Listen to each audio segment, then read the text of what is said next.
Okay, now it's going to be time for dyeing and cutting out. I've decided on the pattern or what I'm going to do on the cover, the lid here.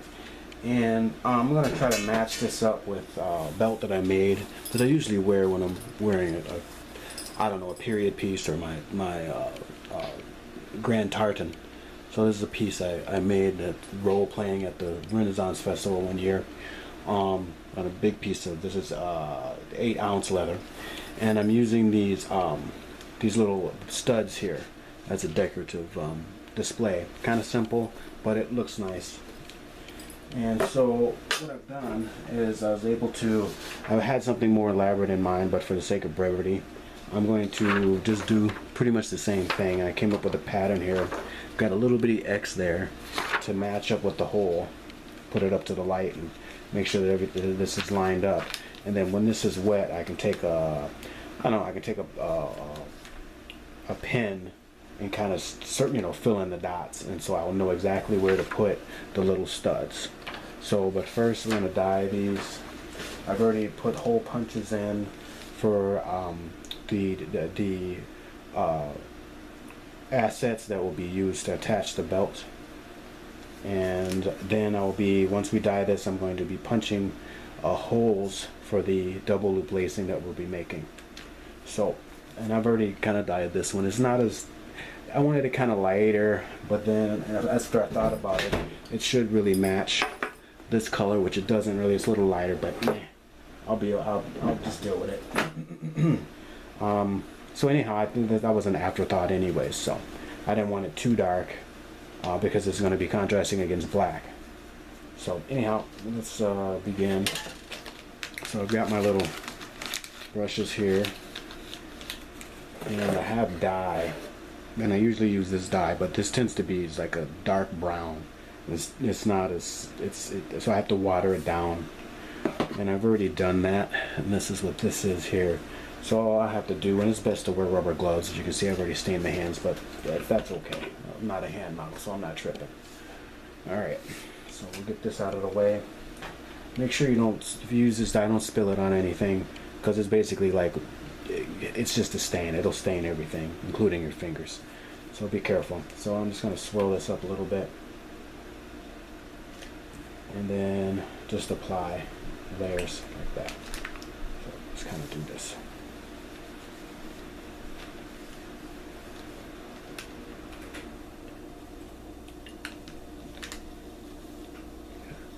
So while the leather is somewhat wet, and the next step, I printed this out. I did this in Adobe Illustrator. It's nice to have those applications and know how to use them. And I was able to scan in this piece. This piece, almost, as you can see, almost fits on an 8.5 by 11 sheet of paper. So I was able to scan this in and have the exact dimensions in that application to make sure that these circles, these little dots would fit. So that's how I did that. So I'm just gonna, while it's malleable, the leather, I can just go ahead and circle in these dots.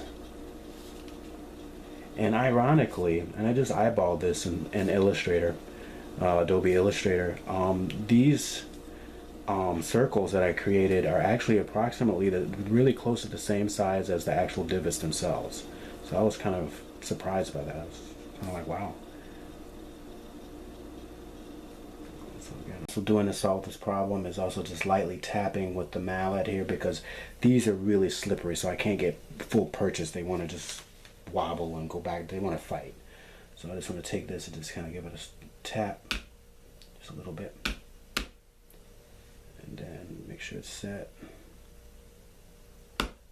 there. You can kind of feel it, or hear it rather, and I just give it a light tap with my punch.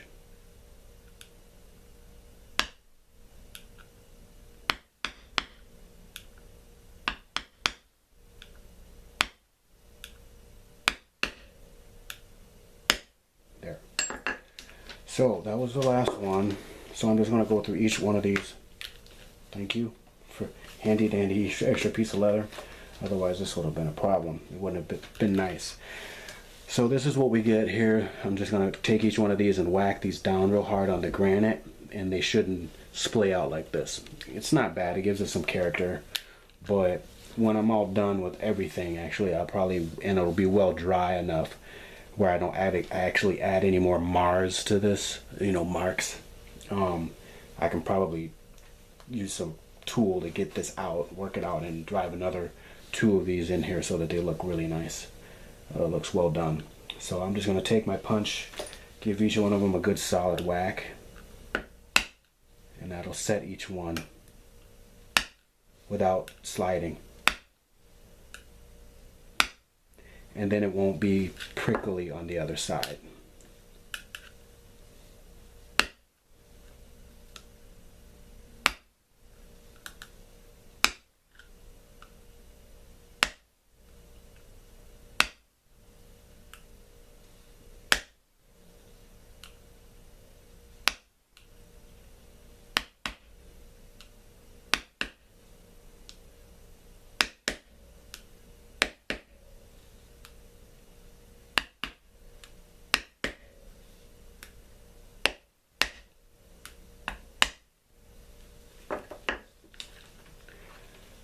So that's pretty much it. Could have been better, but this is a little tricky part. Just add some character.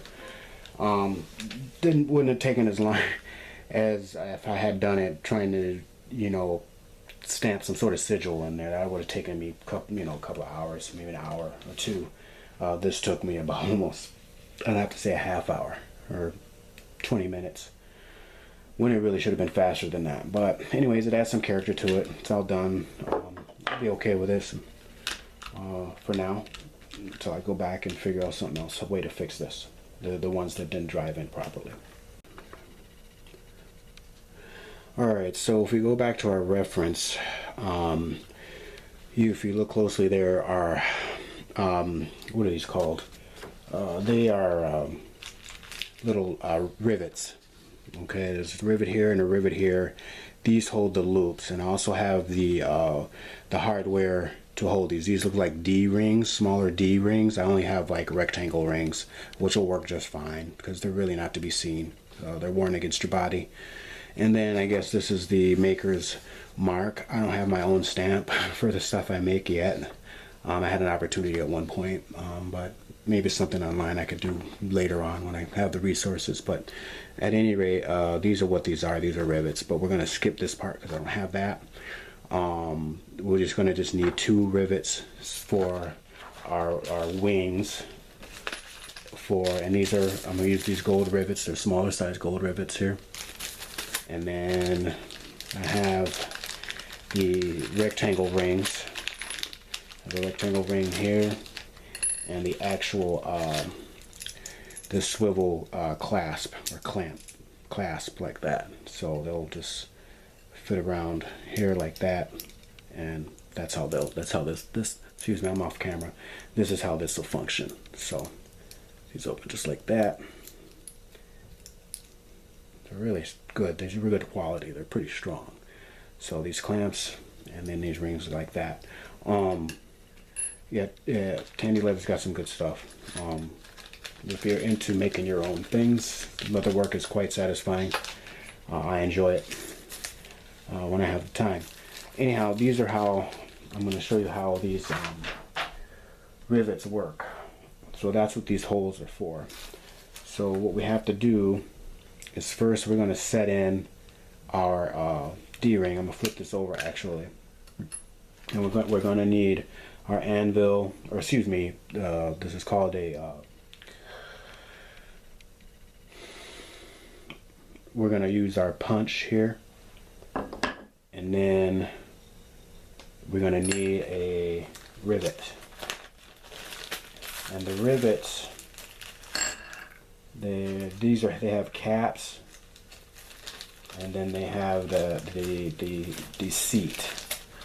We'll say that this is the rivet, and this is the cap it fits into, and there's different sizes you can order.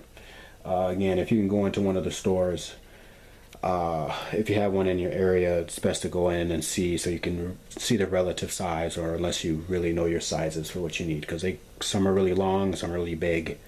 The same with grommets and other hardware. So anyways, what we want to do is I'm going to take the rivet, and there is an actual anvil, because the rivet is convexed, so it's rounded. But if this was showing outwardly, because this is the back part, I would be concerned about that, maybe, because you can hammer these flat against the marble. So I'm not really concerned about that right now. But there are the anvil seats. I can't find it right now. I won't waste time for it. But it's convexed. Actually, I got it. And so these are what these sit into, so that they don't the cap doesn't get rounded. So they sit into it like that. Like that. So they sit into it just like that. But we're not going to use this because I'm afraid that this is going to mar the back part, and I don't really want that. So I'm just going to go ahead and set this in like that. Oops. Set this in like that. Don't forget the D-ring. I want to make sure I put the D-ring has where they connect. I want that on the inside. And then I just fold this over, make sure the D-ring's out of the way. I set this down so that the rivet is up. I take the cap of the rivet, I set it on top. I can kind of press it down, and then I take my punch and I just give it a couple of sharp whacks like that. Okay, and that seats it right in place. Stuff is folding, and again, I could have get gold, or I could have used a silver rivet as well. I probably should have, but it doesn't matter because it's not going to be really seen. So we're just going to do the other one very similar, basically the same way. So I need a cap and a rivet. I really should have them separate, and they're easier to find, but I didn't feel like doing that. I'll take these. This is all I really need. These can be undone if you make a mistake. You just have to take like a pair of aluminum cutters or shears and just carefully snip it, and then you can pull them apart. They'll come apart, and then you can reset it. So we gotta, don't forget the rectangle ring.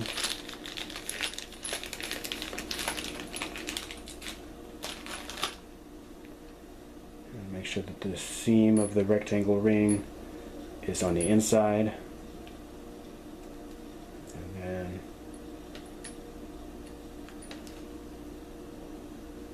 fit the rivet in there like that.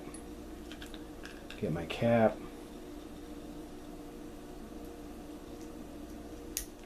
Press that down on there. Find my punch. Give it some smart wax. There. And so what happens is the punch kind of spreads out inside of the seat of the cap. The rivet, spreads out. So these rings are attached. So this is kind of what things are starting to come together. Going from concept to, not really knowing how the person built that particular design of Sporran, to where we actually have some hardware set in there, some embellishment going on. Now I'm going to punch a bunch of holes here so I can do my lacing. And it's getting late. Maybe I'll finish it this evening before I go to bed, or I'll probably try to get through half of it and then finish the other half tomorrow.